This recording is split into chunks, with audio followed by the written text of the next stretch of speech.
У нас 500 миллионов лей бюджет, из которых 2%, это где-то 10 миллионов лей, это резервный фонд.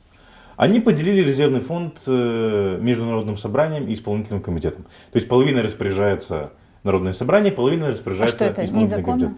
Ну, во-первых, это незаконно, потому что Народное собрание не может быть распорядителем бюджетных средств. Ну, не первый год уже распоряжается. Ну, согласен, но я просто констатирую тот факт, что это незаконно. Угу. Согласно логике построения власти, есть разделение власти по горизонтали на исполнительную, законодательную и судебную.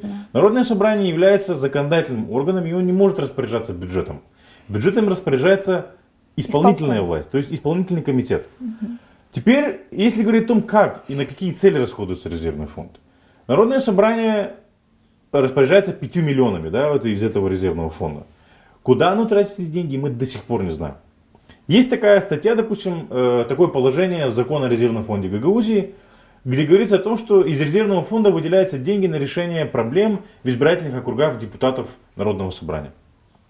Мы знаем, что решение о распределении резервного фонда, которым распоряжается Народное собрание, частью резервного фонда, принимались о том, чтобы распределить деньги на избирательные округа, чтобы депутаты могли идти и решать свои проблемы там, проблемы своих округов.